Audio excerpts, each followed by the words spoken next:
N'oubliez pas que tous les personnages et événements sont strictement fictifs, mais n'oubliez pas de vous amuser, d'aimer, de vous abonner et de commenter. Merci. Dans le village d'Abeke, Fatou se réveille inspiré par un reportage télévisé sur un grand parc aquatique rempli de piscines bleues, de toboggans colorés et d'enfants qui rient.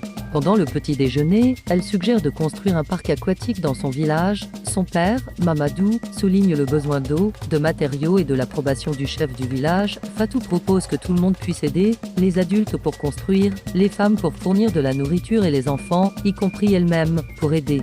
Fatou dessine avec enthousiasme sa vision du parc, rêvant de piscine et de toboggan tandis que sa mère suggère de demander conseil à son oncle Jean-Claude.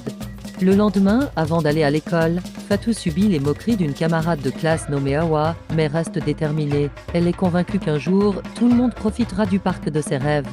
Après l'école, Fatou et son père rendent visite à son oncle Jean-Claude, qui a de l'expérience en ville. Il reconnaît l'idée de Fatou, mais les défis à relever, notamment la nécessité d'un emplacement approprié et le soutien de la communauté. Fatou suggère d'utiliser une ancienne parcelle près de la rivière. Jean-Claude accepte qu'ils doivent convaincre le chef du village et les anciens.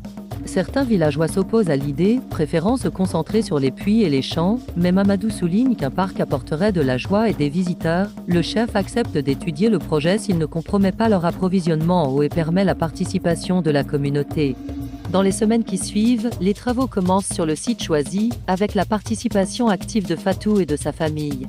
Certains villageois aident, tandis que d'autres restent sceptiques. Awa continue de taquiner Fatou à l'école, mais Fatou répond avec assurance, sachant que les grands projets prennent du temps. Elle apprécie de voir les progrès de la construction et les enfants commencent à s'intéresser. Alors que le parc est presque terminé, les décorations et les stands de restauration sont préparés pour le jour de l'ouverture. Fatou le nomme le paradis aquatique d'Abeke. Awa s'approche, intriguée mais plus moqueuse. La veille de l'ouverture, Fatou est excitée et n'arrive pas à dormir. Le jour de l'ouverture, une file d'attente se forme devant le parc. Les enfants se précipitent à l'ouverture des portes et les rires résonnent. Fatou profite des attractions avec ses amis, et même Awa s'amuse.